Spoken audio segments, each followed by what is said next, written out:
أعوذ بالله من الشيطان الرجيم بسم الله الرحمن الرحيم الحمد لله رب العالمين بارئ الخلائق أجمعين والصلاة والسلام على أشرف الأنبياء والمرسلين سيدنا ونبينا وحبيب قلوبنا وطبيب نفوسنا وشفيع ذنوبنا أبي القاسم محمد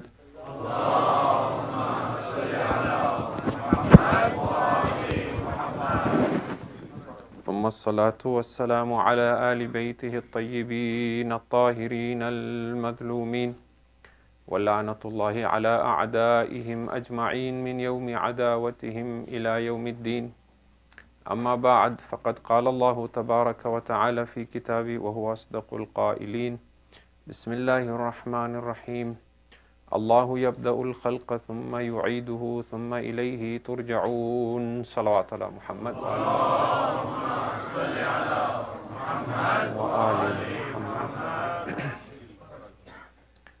Tonight is our 8th night in our discussion on the origin and the return, al-mabda wal-ma'ad.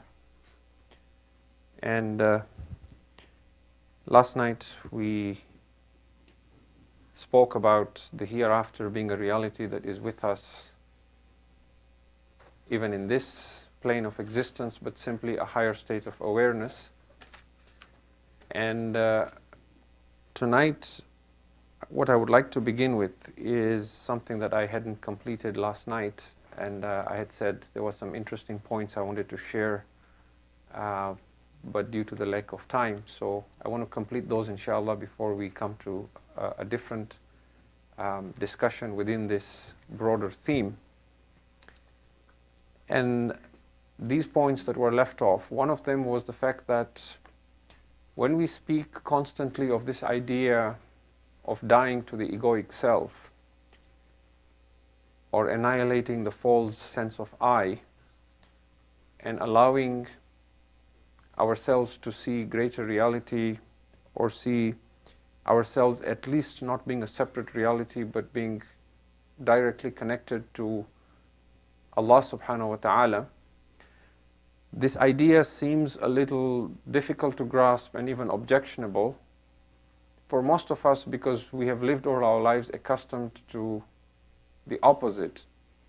But this idea will seem less unreal if we were for a moment to discuss the background that the Quran provides us with regards to the first human being, Nabi Adam alayhi salam, and how he came to earth, or what is commonly referred to as the fall of Adam. The question we ask is, what was it that made Adam alayhi salam and his wife Hawa fall from the garden and come to the earth? Was it simply eating from a tree? Could eating a fruit have been so bad that he had to be thrown out of paradise and sent to the earth? When we go beyond the literal meaning of the verses of Quran and Hadith and we start looking at the esoteric or hidden meaning of this, and we particularly ask the scholars of Irfan, what they tell us is that tree, which is sometimes referred to as the tree of knowledge, was actually a tree of self-awareness. And that prior to eating of this fruit, Adam and Hawa alayhim salam were completely in a state of God consciousness. Everything they knew and understood was a direct experience. It was through what we call the ilm al-huduri. And what shaitan essentially did was suggest to them to look away from God and look at other than God. And in order for them to do that, he tempted them to eat from this tree that brought about self-awareness. Now, the reason why this sounds like a very plausible explanation is that when we look at the verses of Quran that discuss this, particularly chapter 7 verse 22 and chapter 20 verse 121, we are told in the Quran that as soon as they ate from this tree, badat lahuma sawatuhuma, their own nakedness became apparent to them. and they began covering themselves with the leaves from the trees of the garden. And it is at this point that Allah subhanahu wa ta'ala tells them, did I not forbid you to eat from this tree? Why did they immediately begin covering themselves with the leaves of the garden as soon as they ate from the tree? The reason they did that is because prior to eating from that, they did not have self-awareness. There was no sense of I. There was no self-consciousness. There was a complete immersion of God consciousness. And thus formed the ego. Now, this was not a sin, and of course the whole idea of tarkul awla and sin and so on is a separate discussion. But this was fundamental and important. Why? Because whereas every other child who would come after them would have the advantage of being a baby, of being born, and then gradually forming an identity for itself, or an egoic self, and then becoming aware of the existence of God and striving through life to fight against that false, mind-made, illusory sense of self, Adam and Hawa alayhi salam did not have that advantage because they were created as complete adult, grown-up human beings. And for them to then exist in this world in a meaningful way, they would have had a need to have that ego, which they did not have. So the experience in the garden was actually meant to teach them something, but it was also meant to introduce the egoic self, which they would then use and struggle against when they came to this world. In a previous series of lectures I had done, Freeing the Butterfly Within, I think I have already discussed this idea, what is the advantage of having a tabi'ah besides a fitrah, and why we need an egoic self. If there was no struggle, if there was no suffering, and if there was no this journey where we learn to overcome the false egoic self, then we would not have had the maturity and awareness of God as we do when we go through this process. You remember that discussion where we said we speak of an imam being ma'soom and we speak of a baby being ma'soom. But a baby's isma is not the same as that of an adult or a grown-up individual like an imam, for example. Why? Because the baby's innocence does not accompany maturity, consciousness, any form of self-realization. It is simply a state in which sin has never been introduced. So if Adam and Hawa alayhi salam and their progeny had come to this world without an egoic self and lived all their lives with God consciousness, their innocence and their purity would have been like that of a baby. But there would have been no kamal in that, because their obedience to God would have been like the obedience of angels. There was a need for them to have that egoic self and that self-will that would attempt to oppose submission to God and struggle against that, so that when they finally do overcome their egoic selves as human beings, it comes with greater consciousness and awareness of what is the value and the worth of that surrender and that God consciousness.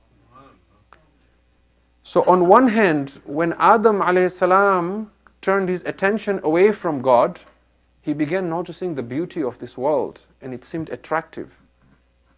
But on the other hand, when he indulged himself in the pleasure of noticing this world and its pleasure, whether it was the pleasure of the beauty of the garden, whether it was the beauty of his spouse and the attraction towards her and so on and so forth, on the other hand, deep down he realized he was missing that earlier state of being connected to Allah and being completely in love with the origin and the source of all love.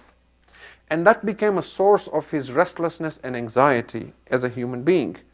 And that also brought about the desire to want to restore it, and that is something that we all inherited. Now, from here we observe something very interesting. You see, a lot of meaning is always lost when we focus on the outer, on the exoteric, and we don't pay focus to the philosophy behind what we do and why we do, or the esoteric meaning behind it. The Christians believe that every human being is born in sin. And they say this sin is the sin of Adam, when he disobeyed God and ate from the tree. We as the children of Adam inherited that sin. And the only way to redeem ourselves is to be reborn through a process of baptism in which you accept Jesus as your Savior and so on and so forth. Now, Islam obviously denies that in its literal sense. The idea that everyone is born in sin because Adam ate or disobeyed God. Because that would not be fair and just, that I should be born in sin for something that the first human being did. However, if you think about it from a mystical perspective, there is something else that was said that perhaps got misinterpreted to this literal meaning. When we say that every human being is born in sin, that sin we are referring to is the formation of the ego. Because that is what we inherited from Adam alayhi salam. That every child who would then be born after and comes into this world will come into a world where he will sense conflict. And through that conflict, he will come to this illusion that he is a separate sense, a separate self that must struggle and survive, and a separate sense of I comes into formation, which any psychologist will tell you, and we've talked about this time and time again. So you can now begin to equate this idea that must have come from the, perhaps it was something that Nabi Isa alayhi salam preached, but it was misunderstood. And so not every human being, so every human being is born in sin, not in the Christian sense of born in sin, but is born with that egoic self, just as Adam did when he ate from that apple, or from that tree. And therefore then the rebirth, or being reborn, it again fits perfectly with the explanation we've been giving from the hadith of mutu qablan tamut, die before you die, dying to the egoic self. So the idea of being reborn again has some truth to it, a mystical truth. But you get reborn not by taking a bath in a river and being baptized, but rather by dying to the ego and being reborn and transformed as a newer being who has greater awareness and greater consciousness. And that is therefore the baptism of God, which Allah subhanahu wa ta'ala mentions in Surah Al-Baqarah, verse 138. He says, Sibghat Allah, وَمَنْ أَحْسَنُ مِنَ اللَّهِ سِبْغَةً. The baptism of God, and who is better to baptize you than God Himself? This is in Surah Al-Baqarah. In other words, yes, you need a baptism. Yes, you need to be reborn. But that rebirth is your spiritual awakening. It is not to be washed with water and be reborn in that sense. And when you're born with sin, that sin is the egoic self. And it is for this reason that, we're told an incident, a very, interesting or humorous incident of a man who boasted in front of a mystic, an arif, and said to him, 30 or 40 years have passed and I have not committed a sin.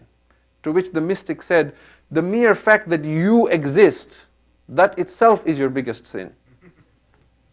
The fact that you stand and say, I have never committed a sin. That existence of that I have never committed a sin, that you take credit for it yourself, your existence is a sin. And from this then we begin to understand other ahadith, such as for example, the saying of Rasulullah sallallahu alayhi wa alihi wa sallam,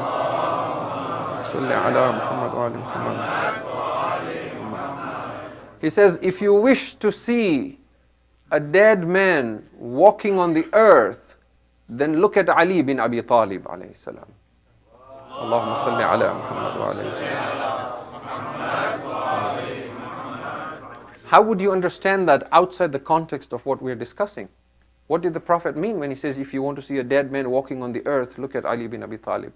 In other words, if you want to see a man who has experienced what most people will experience only at death, which is the death of the ego, and a rebirth, then look at Ali. He has no egoic self. He is complete in surrender to God. And that gives him then the right to say, لَوْ كُشِفَ الْغِطَاء لَمَزْدَدْتُ يَقِينًا.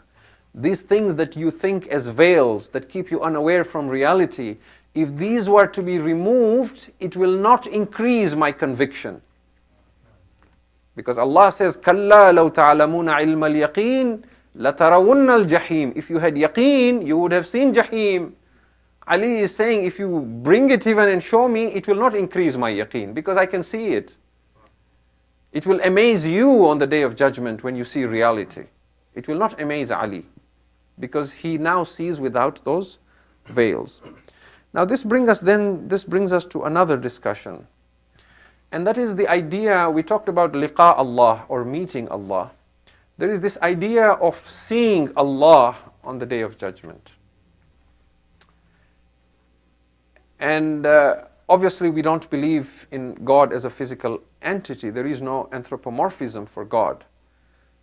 The Quran, however, those few Muslims who claim that God is a physical entity and will be seen like a radiant moon or sun or whatever on the Day of Judgment, they quote a verse of Quran from Surah Al-Qiyamah, chapter 75, verse 22 and 23, that says, وُجُوهٌ يَوْمَئِذٍ نَاظِرَةٌ إِلَىٰ رَبِّهَا نَاظِرَةٌ.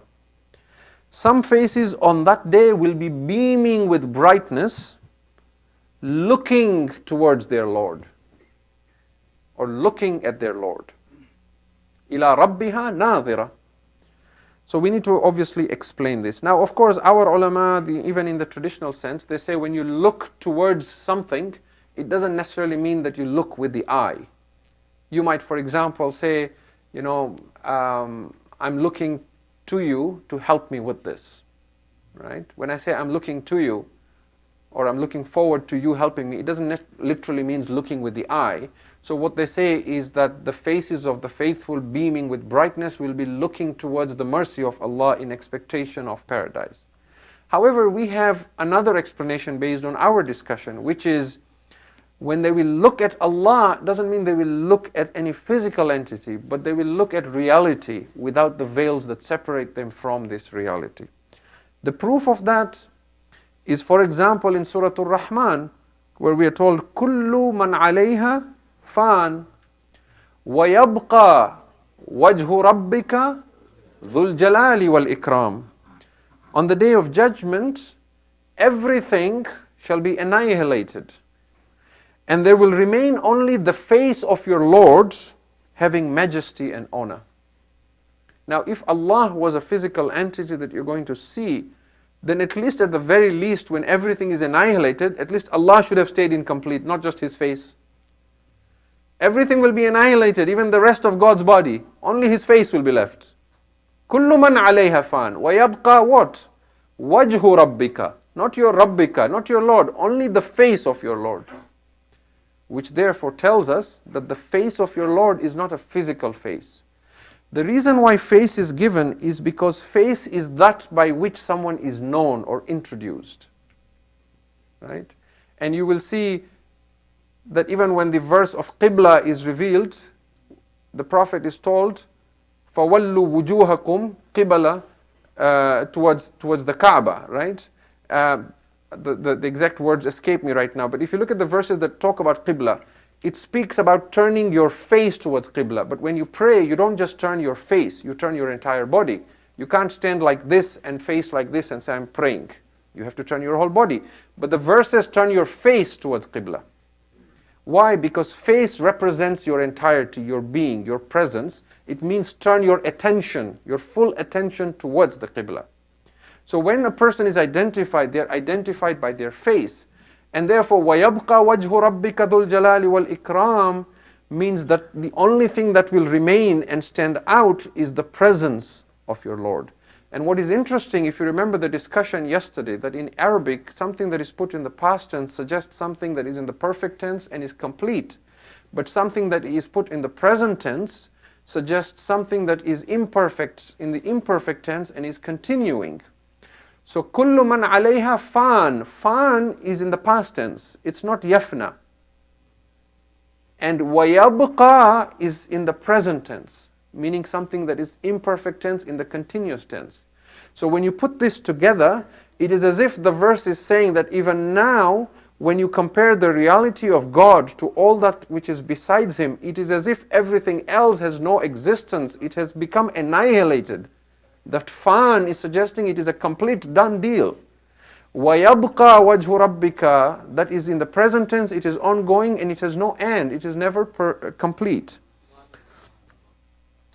And it is for this reason then, the further argument to this is that in chapter 2 of the Quran, Surah Al-Baqarah, verse 115, if the presence of God as His face is only to happen on the Day of Judgment and is not true today, وَيَبْقَى وَجْهُ رَبِّكَ ذُو الْجَلَالِ وَالْإِكْرَامِ is talking about the Day of Judgment. Now, if that phenomena of God's face being manifest is only true on the Day of Judgment, then explain chapter 2 verse 115, which says, فَأَيْنَمَا تُوَلُّوا فَثَمَّ وَجْهُ اللَّهِ. So wherever you turn, there is the face of God. Do you see here, if you take it in the literal sense, there is a conflict. Because the verse in Surah Al-Baqarah is saying that even now, wherever you turn, in reality is only the face of God. And the verse from Surah Al-Rahman is saying, on the Day of Judgment, everything else will be annihilated and only the face of God will remain. So will the face of God remain then or now? Both is true. It is the only thing now, but you are unaware of it. In reality, wherever you turn, it is there. Which is why Imam Ali alayhi salam says that whatever I see before, Allahumma salli ala Muhammad wa ali Muhammad, I see God before everything, after everything, with everything. But it is mentioned specifically on the Day of Judgment, because on that day it becomes manifest and clear to one and all. So when Islam encourages us to practice spirituality and to practice zuhud and not to immerse ourselves in materialism, the idea behind weakening our physical involvement with the world and identification with the world is to turn us away, just as Adam then turned away and came back to his Lord, and to sharpen our hearts or our spiritual antenna, if you like, so that we are now able to pick up signals from a higher realm of spirituality. When we do that, we begin to see our connection to Allah subhanahu wa ta'ala. When we see our connection to Allah subhanahu wa ta'ala, we realize our dependency on Him. When we realize our dependency on Him, we realize how poor and in need we are of Him. When we realize how poor and in need we are on Him, we begin to rely on Him and Him alone. When we rely on Him and Him alone, then our pride begins to vanish. When our pride begins to vanish, then our ego disappears. When our ego disappears, then we surrender and submit ourselves to Allah. When we submit and surrender ourselves to Allah, then we are in a state of peace and tranquility. And when we are in a state of peace and tranquility, then we are in Jannah. Salawat ala Muhammad wa ali Muhammad.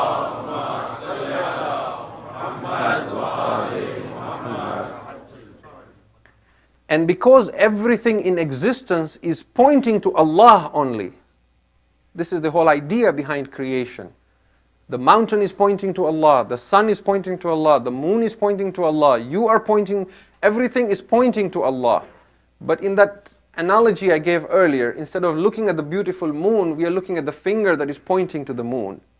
So we keep forgetting that. Now, because everything in existence is pointing to Allah subhanahu wa ta'ala, therefore, when we come to a higher state of awareness, not only do we become aware of Allah's presence, but we also are able now to see the reality of everything. That everything that appears to us is not in its real form, but we are now able to see the reality of other things, which is why you hear of mystics having the ability to, understand the language of birds and the language of animals, and to hear the tasbih of nature and of trees. And they tell us that when they reach a state of enlightenment, they feel this great sense of peace and tranquility, and there is a lot of light around the world, and they feel everything is connected, and they can hear the tasbih of Allah subhanahu wa ta'ala as if the entire universe is constantly singing and roaring with His praise. And it is for this reason, this ability to see the reality of things with these higher realms of spirituality, that Amirul Mu'mineen Ali ibn Abi Talib salawatullahi wa salamu alayhi, he says, abstain from this world so that Allah may show you its reality. Do zuhud in this world, he says. Abstain from this world. Of course, zuhud has its own rules and conditions and so on, which I don't want to get in. But he says, abstain from this world so that Allah may show you its reality. Why? Because when you are immersed in it, you are completely identified with it. Now you can't see the forest from the trees. You will not be able to see the reality of everything in this world. You become then this petty human being fighting for survival. The little conflicts you experience on a day-to-day basis become big things for you and the purpose of life for you. But you were created for something greater and more magnificent. But you will not be able to see that until you're able to step out of that. Adam alayhi salam was superior to angels, and by extension, human beings have that ability as well. because we say of his knowledge, but that knowledge is not theoretical or conceptual knowledge. It is the ability to fathom higher levels of awareness, that self-realization.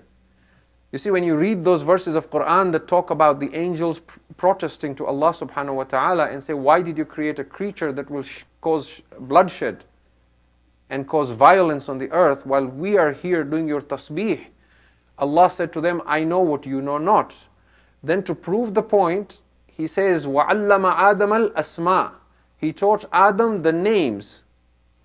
And then he said, he tested the angels and said, tell me the names of these if you are truthful. And they asked Adam, and Adam said the names to them. And when they heard Adam explaining the names to them, they said, Subhanaka la ilma lana illa ma 'allamtana. Glory be to you, truly you are right in creating this creature. We have no knowledge except what you have given to us. Now, there are so many different issues that can be raised here. First of all, God teaches Adam but doesn't teach the angels and then puts them to test. Is that fair? Secondly, do you really believe that the only things he taught, because some of the classic mufassirun believe that Adam was taught the names of everything, that this is called a tree, and this is called a mountain, and this is called this, and this is called an apple, and this is called a deer, and then the angels didn't know them, and Adam was able to, like Who Wants to Be a Millionaire kind of a thing, and he was reading out all these names, and the angels were just wowed, and this guy knows the names of everything, You don't think the angels already knew the names of all these things? Even if we argue on the basis that some of the Shia Mufassirun have given us, and that has a strong validity but requires time, that the names that Adam was actually taught were the names of Muhammad and Ali Muhammad, alayhim afdalus salatu wassalam, Allahumma salli ala Muhammad wa ali Muhammad. Can we ask Even if we argue those were the names they were taught, it could not have simply been labels, that this is Muhammad and this is Ali and this is Fatima and this is Hassan and this is Hussein alayhim salam, because the angels would have known that already. What blew away the angels, and the reason why they could not learn from God the way Adam was able to learn, is because Adam, when he re-explained what God taught him, it showed a level of awareness and realization and perception that escaped the angels. You see, I can teach a very, deep philosophical statement to my 5-year-old, and he will memorize it, and he will stand before you, and he will read that out. And to encourage him, you might all say, wah, wah, wah, subhanallah, subhanallah. But you immediately see that he does not know what he's talking about. Right? Now, the way I would explain it and the way he would explain it, you can see there's a level of difference. Then if you bring a philosopher and the philosopher explains the same statement, you will feel like I'm the 5-year-old. You feel like he had no clue what he was talking about. This is knowledge. So when Adam reinterpreted and explained it, they were blown away by that ability to bring that full realization and full awareness to that knowledge. This is what we are after, that knowledge by presence. And that is why we keep saying that the mystic philosophers argue that knowledge or the truth of anything will not be known through ratiocination or through conceptual knowledge. It will be known only through direct presence, through a transformation of the self and coming to, greater awareness. And, a simple example that the mystic philosophers give us is, they say, consider a fruit that no one has tried except you, or consider something like honey. If you try to know God, and you try to know the universe, and you try to know the world, and you try to know reality and philosophy only through books and studying and university and lectures, you are like a person who has never tasted honey, but you go to university and you study about honey. How does honey get created? What are its medicinal properties? What is it made up of? What is its chemical composition? You know everything about honey, all the different types and how they're produced and all their colors. And then you do a PhD on honey, and then you write 20 volumes on honey, and you become the go-to person, Dr. Honey, right? You know everything, but you have never tasted honey.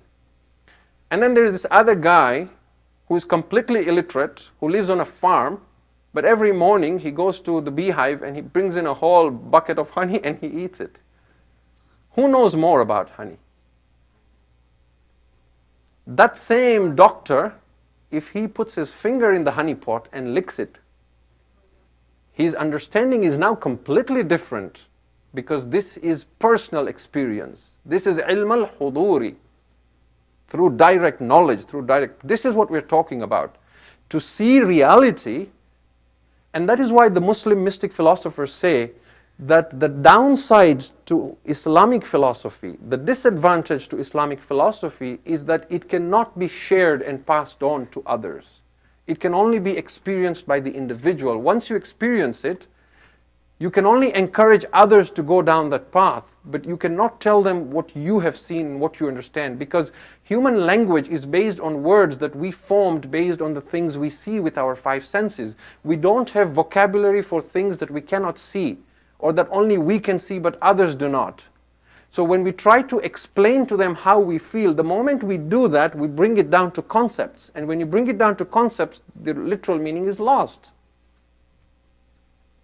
You have tasted honey, now try explaining that taste to someone who has never tasted it to such a manner that he would be able to know the taste of honey like you without tasting honey. Is that possible? Impossible. You can never do that. And hence, direct knowledge requires a transformation, which only happens under severe suffering and pain or extreme levels of joy. And which is why we said it happens to most people at the time of death, when the egoic self is ripped away and forcefully taken away, and that false sense of identity that was created at birth is lost, and one reconnects. But before that reconnection happens and you are submerged in this sense of peace and overwhelming tranquility, there is that pain, just like the pangs of birth. So the tools of conceptual knowledge or husuli knowledge, ilm al-husuli, is education and reading and writing and studying. But ilm al-huduri, the tools for ilm al-huduri, is self-purification, is struggling against the self, is transcendence, it's self-mortification, self-reform. And the reason is because when we speak of Allah being at a higher reality, that which is purer and more perfect and a higher reality cannot devolve itself and come down to our level of imperfection. If it comes down to our level of imperfection, it is no longer as real and as perfect as it is before. We therefore have to go up to that level. It cannot come down to our level. And so in every stage of our journey of knowledge by presence, we actually change and transform to a newer being. Physically, we might appear the same, but we become something greater and something different. And that allows us then to know things that others may not know. Now, what is even more interesting is that a lot of times we might assume that the journey of human beings started with conceptual knowledge, and through time we came to acquire direct knowledge. Actually, what happened was the opposite, just like we said of Adam alayhi salam, that he knew things through direct knowledge by presence, and that's why he was completely God conscious, and then he turned his attention to other than God, and that brought about conceptual knowledge. So mystics and philosophers tell us that initially man had only direct knowledge of reality. It was only in time that the veils of heedlessness fell upon us and we fell asleep. Remember we said yesterday, the journey to God is not a journey from ignorance to knowledge. It is a journey from forgetfulness to remembrance. And so we became unconscious, we fell asleep, and we came to believe that the only truth can be found through conceptual knowledge and through acquired knowledge. And there are great mystics like Mullah Sadra and Ibn Sina and Khwaja Nasruddin Tusi who have at length discussed this to prove that we originally had direct knowledge of reality and we lost that and became unconscious. And this might be one meaning of the verse of Quran that says, لَقَدْ خَلَقْنَا الْإِنسَانَ فِي أَحْسَنِ تَقْوِيمٍ. We created man in the most perfect of states. ثُمَّ رَدَدْنَاهُ أَسْفَلَ سَافِلِينَ. Then we sent him down to the lowest of the low levels. إِلَّا الَّذِينَ آمَنُوا وَعَمِلُوا. Except those who have faith and who do righteous and so on and so forth. These verses again suggest that we had a higher state of perfection and then we lost that and became unconscious, and that now our struggle is to go back to this higher state. Concepts. Allahumma salli ala Muhammad. How do concepts come about? Concepts or conceptual knowledge that we now regard as being the only way of knowing anything, and that there is no knowledge through presence. The Western philosophers argue this, that the only way to acquire knowledge, it has to be shareable, and it has to be through using the mind alone, and so on. This conceptual knowledge as a whole came about when those who had knowledge through presence tried to explain it, but when they were explaining it to people who had never experienced it, who were already with an egoic self, they interpreted and translated it into conceptual knowledge. Now, let me give you a simple analogy, and then inshallah I will come to end for the evening. Let us suppose I sit my son when he's 8 or 10 years old, and I try to explain to him how life was when I was his age. What is direct knowledge for me is now conceptual knowledge for him. He is born in Canada, he lives all his life in Canada, and now I sit him. And I grew up in Africa, right? And I'm explaining to him. I tell him, my son, when I was your age, there was no internet. And he's thinking, really? Was there a time when the world did not have, wouldn't you guys have just slit your wrists and just And then I say, my son, actually, there were no TVs either. There were no computers. He's thinking now, this man has time warped from the Stone Age, right? Actually, my son, there were no VCRs as well. When I was your age, there were no shopping malls. There was no fast food. The place I grew up, there were no highways, there were no traffic lights. He's trying to understand what I'm saying. What do you think what do you think your child here is understanding when I'm saying this to him? When I went to school, there were no calculators. We used log tables and slide rules, and it's like, what's a log table? Now I'm trying to explain to him. When we ironed our clothes, it wasn't electric. We couldn't plug it in. The top would open, and we'd take a live piece of coal, and we'd put a live coal inside, and he's thinking is this real? Or, is he imagining this?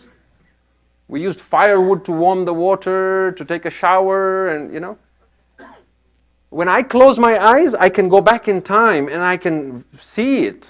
It's knowledge by presence for me because I have lived that life. Will he ever be able to see what I saw? And I'm saying this because many of you here are immigrants and you know what I'm talking about. Try sharing it with your child. See if they will, and then tell them to re-explain it back to you. Or tell them to write an essay in school about how my dad lived. The heading will be Stone Age, and then he'll explain how you lived. And this was I'm not going to tell you my age, but I'm not that old. So when Adam alayhi salam, we are told in Hadith that Adam lived for so long that he lived to see his grandchildren and great-grandchildren and great-grandchildren until there were hundreds of them. And if Adam alayhi salam set his great-great-great-grandchildren on his lap, what would be the first thing the child would have asked him? He would say, Grandpa, tell me, how was paradise when you were there? And Adam is trying to explain to him what it felt like to be in love with Allah and what Jannah was like. Is that child ever going to understand that? No. He will simply conceptualize it. But what is interesting and what is hopeful is that mystics argue that even as we strive in this world to progress in this knowledge that we have today, through rationalizing, through our universities, what we're actually trying to get to is a level of conviction and to know the truth in its full reality. So even now, subliminally, we are striving for knowledge by presence, even though it is knowledge that is conceptual.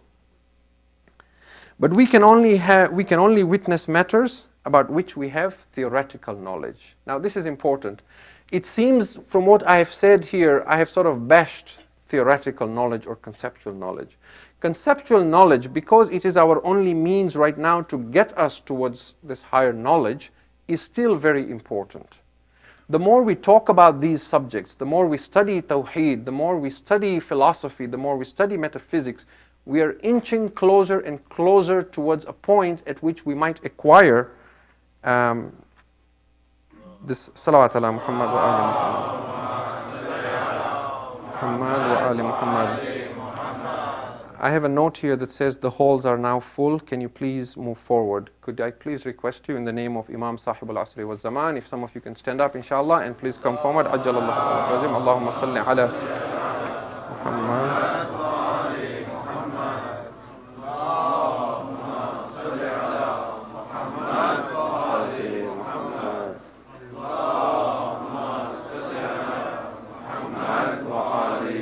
Ahsan, jazakumullah, jazakumullah khairan.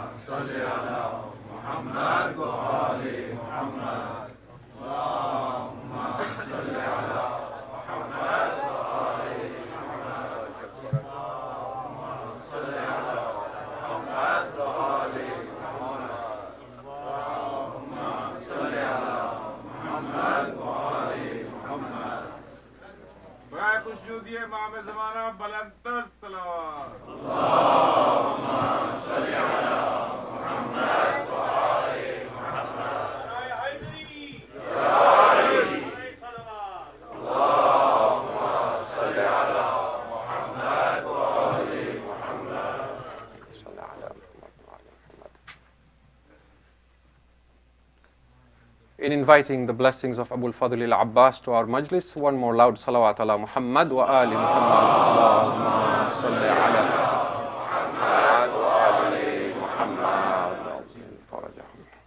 Muhammad. Thank you very much, Jazakumullah. I'm almost done with my subject actually, inshallah. We're coming to a conclusion here. Theoretical knowledge is nonetheless important. It is important because it is a key that will bring us towards greater awareness and prepare us for that final moment when we shatter the ego and acquire knowledge by presence. Why? Because if you observe the individuals in your life, you will see that we say that when someone suffers tremendously, they become enlightened, the ego shatters. We know of so many people who have suffered tremendously, but they have not become enlightened. We say that when you practice spirituality, you come towards enlightenment. We know so many individuals who practice a lot of spirituality. How many individuals do you know who regularly pray Salatul Layl, who fast all the time, who recite lots of Quran and Dua, and they've been doing it for years? Do they become enlightened? Now, there are other factors that inshallah I will talk about on Monday night that also help us towards coming towards enlightenment. However, one of the reasons that individuals are ripe for enlightenment but fail to take advantage of it is that knowledge that will bring them to realize that what is happening right now is an opportunity for enlightenment is missing. And that is why we need to learn as much as we can about Tawheed, about Allah subhanahu wa ta'ala, about the reality of the Imams alayhi salam, of the Anbiya alayhi salam, of the Quran alayhi salam, that we need to talk about these subjects that we're talking about. You see, a lot of times we are sitting on a treasure, but we're not aware that we're sitting on a treasure. There is so much with us that are keys to enlightenment, but we're not asking questions. We have lost this zeal and desire to ask, what is this verse saying? Or what is this hadith saying? Or what is this line in the dua saying? And I want to share one example with you and end, inshallah, for tonight. One of the most common du'as we recite every Thursday night is Du'a Kumail. Now look at some of these lines in light of what we have been discussing. Right from the beginning when we start, that Allahumma inni as'aluka bi rahmatika allati wasi'at kulla shay.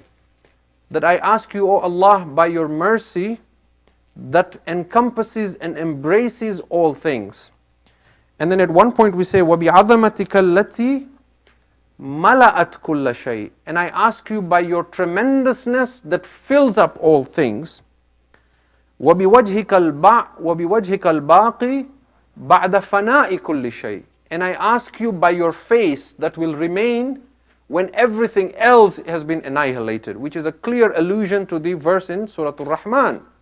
But we have said that the face of Allah is His presence. Now, look at this verse, how powerful it is in the dua, and how it resonates so well with what we have been discussing from the first night. And a line that you will be hard-pressed to explain without the mystical and philosophical understanding we've been talking about. وَأَسْأَلُكَ بِأَسْمَائِكَ الَّتِي مَلَأَتْ أركان كل شيء. Asma is plural of names. Arkan is plural of rukn, which is foundation or pillar. And I ask you, O Allah, by your names that fill up the foundations of everything in existence. وَأَسْأَلُكَ بِأَسْمَائِكَ الَّتِي مَلَأَتْ. Mala'at is to fill something up. Arkana kulli shay. What is Amir al-Mu'minin saying? He's asking Allah by His names that are the actual ingredients of the foundation of everything in existence. Does it not agree with our saying that everything that exists is nothing but a manifestation of the names of God? It has been staring at us all our lives, but it eludes us. وَبِنُورِ وَجْهِكَ الَّذِي أَضَاءَ لَهُ كُلُّ شَيْءٍ. And I ask you by the light of your face by which everything else is illumined. You know, the fact that you're able to see anything is only because there is light present. If this room right now was to become absolutely pitch dark, you will not even be able to see your hand in front of you. You're able to identify one thing from the other because it is illuminated for you. Even if it is dark, even if it is gray, even if it is a shade, and you can study, the physics of light, how light operates, why is white light white, why is something blue or green, when light falls on an object, it bounces off. If all, the colors bounce back, you see white. If one remains and others bounce, you see that color. If it absorbs everything, you see black, and so on and so forth. Right? What is the dua saying? I ask you by the light of your face. Now, if the face of God is His presence, then the light of the face of God is the manifestation of His presence. I'm asking you by the manifestation of your presence which gives existence to everything. That is how everything is illuminated. Ya Nuru, Ya Quddus, O light, O most holy. Ya Awwal al-Awwaleen, wa Ya Akhir al-Akhirin. O the first of anyone who can ever be first, and the last of any who can ever be last. How is He the first and the last at the same time? Because there is nothing else besides Him. If there was anything else besides Him, then there could be a second. But there is nothing to compare to Him. That is why He is the first before everything. But He's also the last, because there is nothing else that can come after Him in its absolute independent reality. So these are just, this is just a few verses that I've just picked out randomly from Dua Kumail to show you that we are sitting on a treasure with lots of opportunities to guide us and point us towards reality. And we need therefore to take hand in hand both. We need spiritual practice, but we also need knowledge of Tawheed. We also need to take a deeper interest in our faith and want to know more about what is it the Quran is saying. Not simply recite it, kiss it, use it at funerals and weddings, but to know what is the message, what is the hidden meaning behind.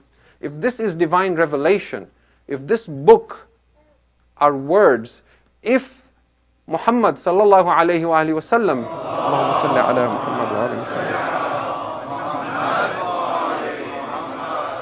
Muhammad, was a man of such high levels of awareness that he was able to open a portal into reality and communicate with reality directly. And this reality spoke to him. And that which it spoke to him, he spoke to us, and we recorded in a book.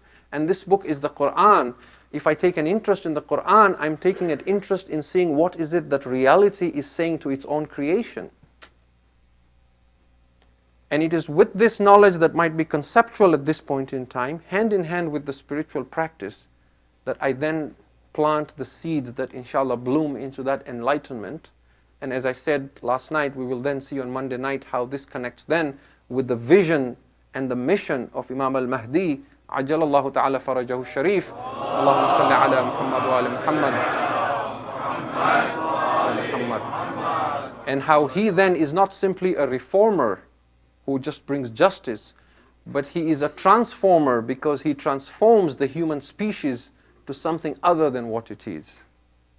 And inshallah we will continue with that if you can recite aloud salawat ala Muhammad wa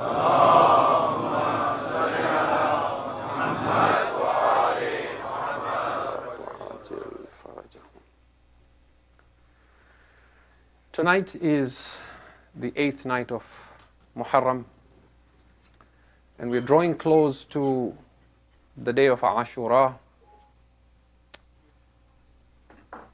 We have gathered tonight to remember a magnificent personality. I, as a speaker and someone with first-hand experience in reciting the majlis of Muharram, the majalis of Muharram, and the aza of the Ahlul Bayt alayhimus salam, I can tell you from first-hand experience that just as it is impossible to recite the fada'il of Amir al-Mu'mineen and do justice to it, it is impossible to recite the masa'ib of Abu al-Fadl al-Abbas and do justice to it. He is such a tremendous and magnificent personality amongst the Ahlul Bayt alayhimus salam, that anyone who recites his masa'ib, his greatest concern is, how do I even begin to talk about Abbas and to describe the man? You see, you know a man by how history remembers him and the titles it gives him. And usually people are given 1 or 2 titles, especially for those who are not ma'soom. Even our scholars, some of them reach high ranks, we give them titles. We say Allama, we say Muqaddas Ardabili, and so on. But for a man to have so many titles that you cannot list: Abu al-Fadl, Al-Hami, Hamilul Liwa, Babul Hawaij, As-Saqqa, Saqqa As-Sakina, Al-Nasir, and Al-Muwasi, Qamar Bani Hashim. I mean, titles after titles after titles. It is just impossible to summarize and talk about the life of Abu al-Fadl al-Abbas. When we remember him in ziyarah, when we recite ziyarat warith, we say something. Remember, ziyarat warith is taught to us by a ma'soom imam. A ma'soom imam, the 6th Imam alayhi salam, is teaching us how to recite the ziyarah of Abu al-Fadl al-Abbas. In that ziyarah, he says, لَعَنَ اللَّهُ أُمَّةً إِسْتَحَلَّتْ مِنْكَ الْمَحَارِمِ وَانْتَحَكَتْ حُرْمَةَ الْإِسْلَامِ. O Abbas, may Allah curse that nation that made your blood lawful, and in doing so, they violated the sanctity of Islam. A ma'soom imam is saying that. Do you know what it means? وَانْتَحَكَتْ حُرْمَةَ الْإِسْلَامِ. Violated the sanctity of Islam. You violate the sanctity of Islam when you kill a prophet. You violate the sanctity of Islam when you kill an imam. You violate the sanctity of Islam when you disrespect the Quran. You violate the sanctity of Islam when you demolish the Kaaba. A ma'soom imam is saying, oh Abbas, they violated the sanctity of Islam when they took your life. He is that wahid non-ma'soom who is called Babul Hawaij. Babul Hawaij. He shares this title with Imam al-Kadhim alayhi salam. With a ma'soom imam, he shares this title. And the reason for this is because there are so many numerous examples, even to this day, that when people despair and lose all hope of finding a cure to an illness, or finding a solution to their problems, when they go to Abu al-Fadl al-Abbas, they are never disappointed. They are never disappointed. You know, an Urdu poet says, तुम्हारे हाथों के झूले में झूलती है मुराद, अताए जिसका खिलौना है वो सखी तुम हो. It is child play for Abbas with his wasila if he prays for you to Allah. He is recognized as the symbol of loyalty, of wafa. So much so that now we don't say Abbas was loyal. We say Abbas is loyalty. When you want to define loyalty, you measure it by Abbas. He is the God of wafa. Mehsoos jahan bhi ho khushboo-e wafadari, nayab samajh lena ghazi ka ilaqa hai. Wherever you find the fragrance of loyalty, know that this domain is defined and belongs to Abu al-Fadl al-Abbas. Our 4th Imam alayhi salam says that The loss of Abbas to Hussein alayhi salam, to my father, was like the loss of Hamza and Ja'far al-Tayyar to Rasulullah. It was so significant, which is why Imam al-Hussein held him close to himself. When we talk of Imam Ali alayhi salam, we say he is mushkil kusha, isn't it? That people go to Ali and they find solutions to their problems. Abbas is the dua of Ali. Abbas tera sani dunya mein kahan mumkin. Dunya mein kahan mumkin Abbas tera sani. Why? Because dunya ko jo deta hai usne tujhe manga hai. Abbas is the dua of Ali.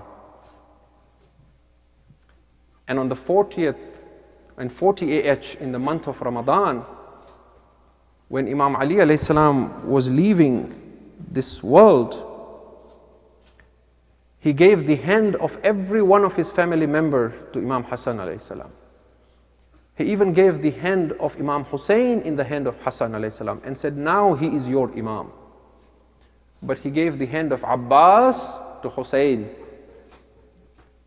He said, Abbas, Hassan and Hussein are the children of the Prophet, you are my son. Abbas, you will represent me in Karbala. Abbas, Hussein is your Mawla and Aqa. As long as you are alive, nothing should happen to Hussein.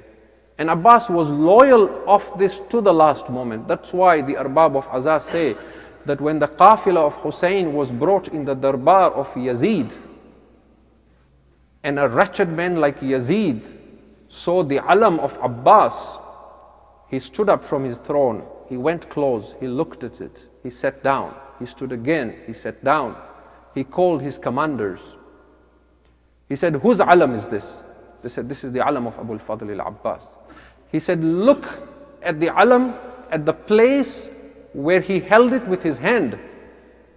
The entire alam is damaged from top to bottom, but the part where the hand was is as it was new. They had to sever the hands of Abbas to separate the alam from him. And a man like Yazid says, هَكَذَا يَكُونُ الْوَفَاء. This is wafa. This is loyalty. This is Abu al-Fadl al-Abbas. Not only Ali alayhi salam sees Abbas as his son, Zahra alayhi salam as well is not radi and pleased if anyone says Abbas is not her son. There are ulama who have accounted for this, that if they have gone for the ziyarah of Abbas and by mistake they have said at the haram of Abbas, Assalamu alayka ya Abul Fadl al-Abbas ya ibn al-Zahra, and then they corrected themselves. There was an alim who corrected himself. He says, I slept at night, I saw Zahra alayhi salam in my dream. She said, why did you correct yourself? Abbas is my son. There was another alim who says, I used to live in Karbala and I would go for the ziyarah of Hussein 3 times a week and I would go for the ziyarah of Abbas once a week. He says, I saw Sayyida in my dream. She said to me, oh Shaykh, why do you not go for the ziyarah of my son? He said, oh daughter of the Prophet, I go for the ziyarah of your son 3 times a week. She said, no, not Hussein, Abbas. Abbas is my son. Yawmul Qiyamah, Rasulullah will say to his daughter, O Fatima, what have you brought for the shafa'ah of your Shia? Fatima alayhi salam will bring the 2 severed hands of Abbas. She will say, these 2 arms are sufficient for the shafa'ah of my Shia. Abbas was not just brave, Abbas was alim, Abbas was zahid, Abbas was abid. The man who carried the head of Abbas from Karbala to Kufa and Kufa to Sham was a handsome man. When he reached Sham, his face had become deformed. And the man who reports this says, I went to the man and I said, you are such a handsome man. What happened to you? How did you change and become so ugly? He said, I carried the head of a man who was an abid and a zahid, and on his forehead was the athar of sujood. His name was Abbas bin Ali. And Allah has punished me in this manner. The books of Tariq are at a loss of words when they want to discuss and describe Abbas. They say, إِنَّهُ كَانَ رَجُلٌ جَمِيلٌ كَالْجَبَلِ الْعَظِيمِ وَالتَّوْدِ الْجَسِيمِ. He was a handsome man, tall, a towering figure who inspired hope. He was like a mountain when he moved. That where you have the handsome and the beauty of Ali al-Akbar, where you have Qasim, he is called Qamar Bani Hashim, the radiant moon of the Hashimites. On the day of Ashura, when Abbas alayhi salam at one point was on his horse, Zuhair ibn al-Qayn comes to Abu al-Fadl al-Abbas and says to him, "O Abbas, I want to remind you the purpose of your creation. I want to remind you, O Abbas, that your father had asked his brother Aqil to find him a wife from whom a son would be born, who would be brave, who would help Hussein on this day. O Abbas, be careful that this is the day that Ali had prayed for you." When Abbas heard this, the Mu'arriqeen say, Abbas took hold of the reins of his horse with such force, he pressed his feet on the stirrups with such force that the stirrups broke. And then he said to Zuhair, "Ya Zuhair, atushajji'uni ya Zuhair? Are you trying to give me courage, O Zuhair? Wait tomorrow on the day of Ashura, you will see the jihad of Abbas." Now it was a different thing that Allah wanted to test the taslim of Abbas, that Abbas would not fight the jihad he dreamt of fighting. When the day of Ashura came, and every time Abu al-Fadl al-Abbas came to his Mawla in Aqa and said, "Mawla, let me go for jihad," Hussein said, "No, Abbas, as long as you are there, the women feel safe. Oh Abbas, as long as you are there, the children know they are safe. Oh Abbas, you are the commander of my army, you are the alamdar, I cannot let you go." Abbas kept asking. At one point, when Abbas came and said, "Mawla in Aqa, let me go and fight," and Hussein said, "But Abbas, you are my Hamilul Liwa, you are my alamdar." Abbas said, "Mawla in Aqa, where is the army left of whom I am the commander?" Hussein did not want this to be a battle. He said to Abbas, "Oh Abbas, I will not permit you for jihad. But the children have been crying for 3 days. Al-Atash, Al-Atash. Go bring some water for them." Some of the Arbab of Azaz said that Hussein's little daughter that we call Sakina came running out with a dry water skin and saying, "Ammu Abbas, Al-Atash." And this became the wasila of Abbas to get permission. As Abbas tied the water skin, the mashkiza of Sakina on his alam, Hussein said to him, "Abbas, before you go for water, go do bidat Zainab." I do not know the hasra, the remorse with which Zainab let Abbas go. Because when Zainab alayhi salam was a child, her father used to say to her, "Oh Zainab, this Kufa, there will come a day when you will be tied in ropes and you will be paraded in the alleyways of Kufa." And with time, when Abbas grew up, Zainab would look at Abbas and think, with a brother like Abbas, who will tie ropes on my arms? But now Zainab alayhi salam can see this becoming a reality. Ajrukum ala Allah. Bas Abu al-Fadl al-Abbas got on his horse, took a spear in his hand and began heading towards Furat. Sakina gathered all the children outside the tent. "My Ammu Abbas has gone now, your thirst will be quenched." Abbas has only one dua on his lips. "Ma'bud, let me bring water for the children." He is racing towards Furat. That is all Abbas can see.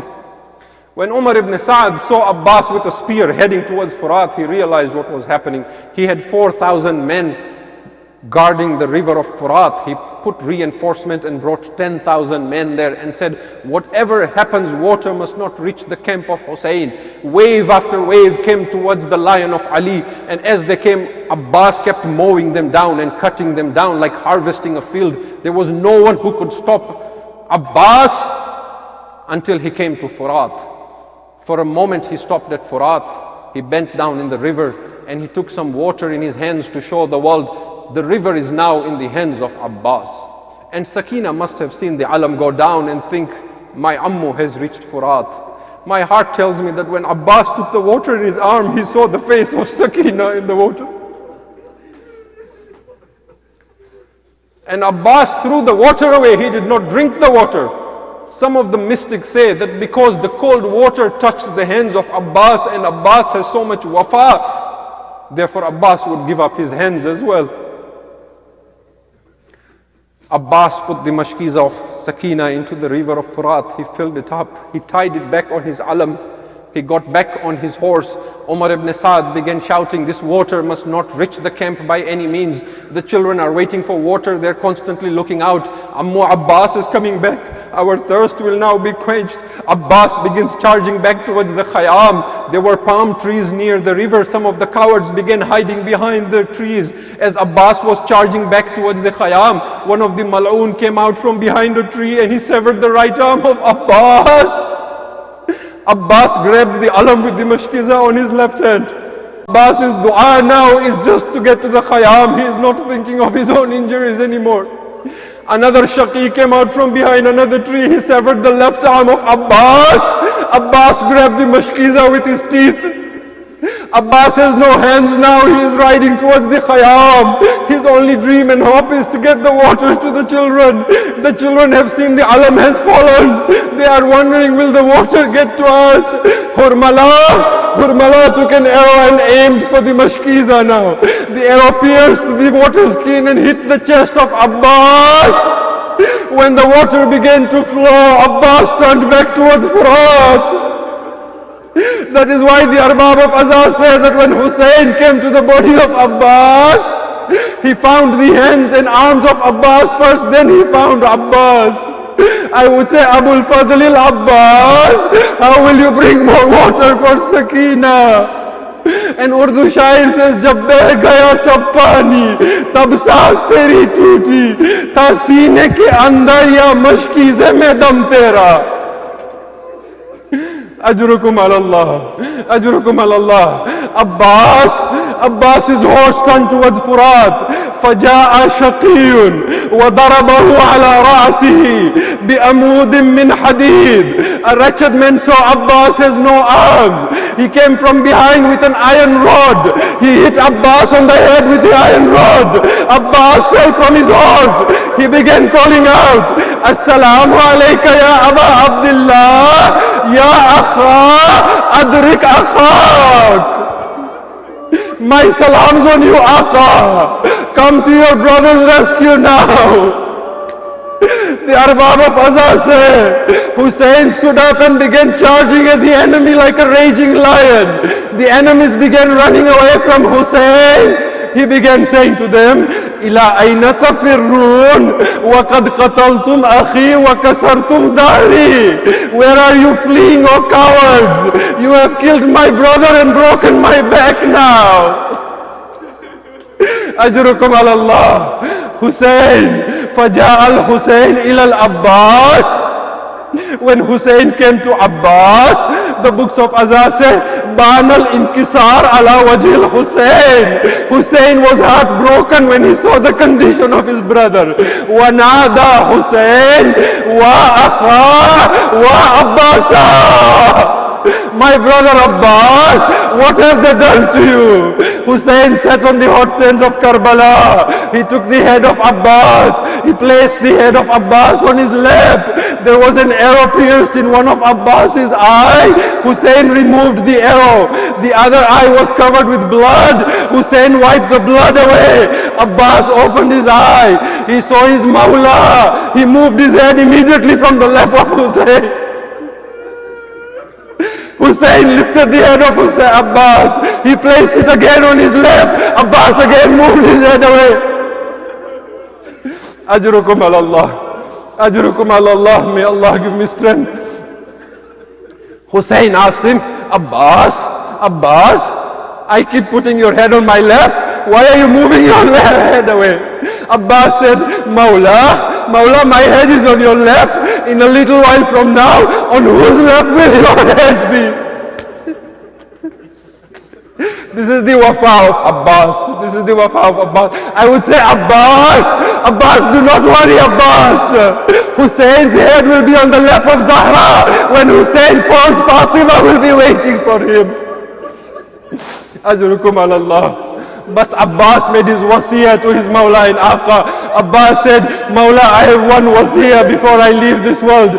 Mawla, do not take my body back to the Khayyam. I do not know if Abbas was worried, how will Hussein carry my body? Hussein asked him, why, Abbas? I have taken everyone back to the Khayyam again. He said, Mawla, I am ashamed of Sakina. I am ashamed that Sakina will see me and I have no water for her. Now the books of Azhar say, فَقَامَ الْحُسَيْنِ. When Abbas's soul left his body, Hussein stood up. فَنَظَرَ يَمِينًا وَشِمَالًا. He began looking to the right and left. فَلَمْ يَرَ أَحَدًا يُعِينُهُ. He saw now there was no one left to help him. فَبَكَى بُكَاءً شَدِيدًا. He began weeping bitterly. Then he put his hands on his back and he began saying, الآن انكسر ظهري وقلت هيلتي. Abbas, my back is now broken, Abbas. Abbas, Hussein has now become gharib. Abbas, Hussein does not have anyone left to help him. Hi, Abbas. Hussein took the alam of Abbas and went back to the Khayyam. Alam aya, alam dar na aya. Sakina came running out. Baba, where is my Ammu Abbas? Sakina, Abbas will not come back. Sakina, do not wait for Ammu Abbas. But Sakina began saying, Baba, I promise I will never ask for water again. Baba, I will never say Al-Atash again. Baba, Sakina is not thirsty. Baba, I only want Ammu Abbas. From the time of Abbas, read any book of Azhar, there was no child who cried Al-Atash. If the children cried, they only cried Wa Abbasa. Sham-e Ghariba came. The women and children ran from one burning tent to another. They were crying Wa Abbasa. Zainab went Darbadar in Kufa. She cried Wa Abbasa. Zainab went to the Majlis of Yazid. She cried Wa Abbasa.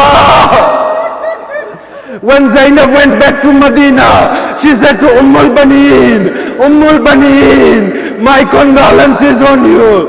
Ummul Baneen could not believe her Abbas was killed. She used to turn to Karbala and say, لو كان سيفك في يدك لما دنا إليك أحد. Abbas, if your sword had been in your hand, no one would come near you. Abbas, when people say to me you have been killed, I cannot believe them. But Abbas, when people tell me the chadar of Zainab was taken,